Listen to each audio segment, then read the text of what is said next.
Hi everyone, it's Miss Nicole. I'm the children's librarian at the Cicero Library, and I'm here today with another batch of home-cooked art.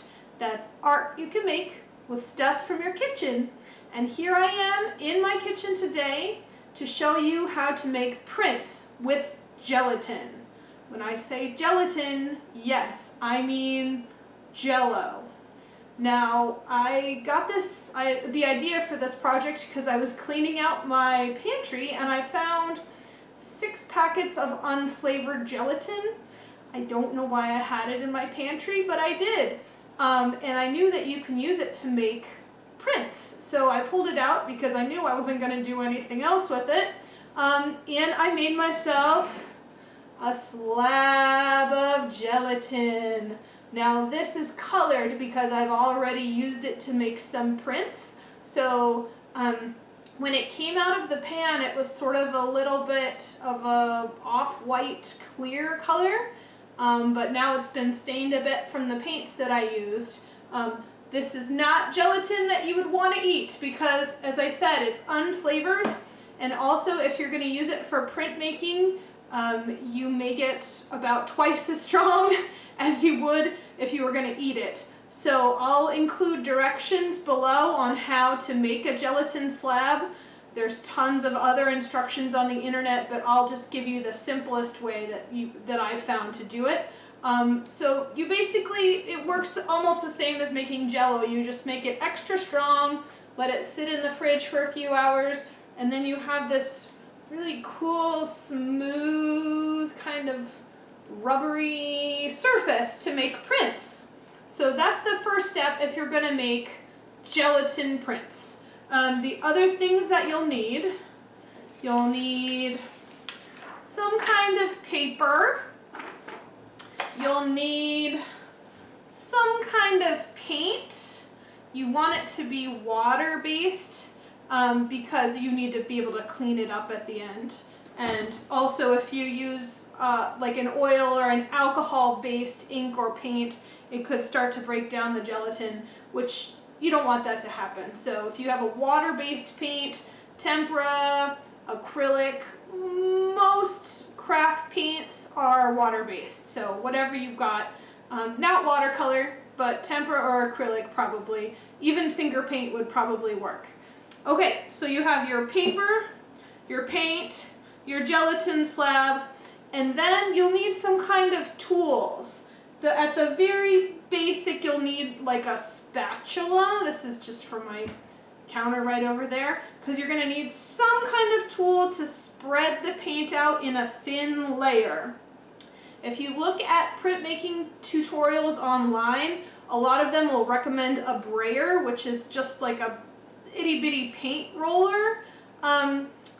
I don't have a brayer and I don't have a little trim-sized paint roller. If you have a paint roller, it'll work great for this, like a nice smallish one. But you don't need it. It's a little trickier without a brayer, but you can definitely do it, as you'll see. So you need something to spread the paint out. Ideally, whatever tools you pick are going to be softer, so like plastic or rubber or wood is what you want. Metal tools will put dents in your or cracks in your slab, which you don't want because that kind of ruins it for future prints. So rule of thumb is if you would use it on your non-stick pan, you can probably use it on your gelatin slab. So just look through your cabinets, look on your counter, look through all your drawers. I found some spatulas. Let's see. I found, let's see, this silicone brush, that might work. I have a comb. This wasn't in my kitchen. I also looked in my bathroom. A big comb with big wide teeth. That works really well. I found some Q-tips, which work really well for taking off paint too. Some paper towels are good for wiping your slab if you need to. Wet, of course. And, extra paper and scissors. I'll show you how we use that in a minute. Okay, so here's my gelatin slab. There we go. And I'm gonna first spread some paint out on it. Now you really don't need a lot of paint. It seems like you'll need a lot. You're gonna get better prints if you use less. So let me just show you. And you can use whatever colors you want. I like mixing up colors. So you see it's just a teeny weeny little blob right there of that green and a little blue here and a little purple here. So really not a lot, because you just want a thin layer all over your gelatin. So let me see here. I'll take my spatula. It's kind of like frosting a cake. Just gonna spread it out all over. You probably could use a paintbrush for this too if you have one. So you can see there's places where you can kind of see through the gelatin a little bit. There you go. Okay, so I've got a nice layer of paint all over my slab. And then you can start to take some off. So I have my comb here. I'm gonna just make a track like that, some lines. Let's see, let me explore with this brush here. Make a few swirls like that. I have this other spatula. I'm just gonna make some straight lines like that, some wider ones. Okay, so when you have a design that you kind of like, you take your piece of paper. Okay, I'm just trying to get one piece of paper. They're all coming together. And then you gently, without moving it side to side, up and down too much, because that'll smear the paint, you just lay your paper over top. You can very, very gently press it down, but you really don't have to, as you'll see. And then gently just pull it straight up. You can see you get kind of a cool effect. Okay, so you can change the design if you want, or what you can do, what's cool about printmaking, is that you can just pull another print right away. You don't have to do anything at all. So just lay another piece of paper down. Boy, this paper is really sticking together. Lay this piece of paper down. Boop, boop, boop, boop, boop, boop. And then, whoop! I pulled another print. As you can see, still pretty cool. Lighter colors, but you get the same design. And guess what? You can do it again.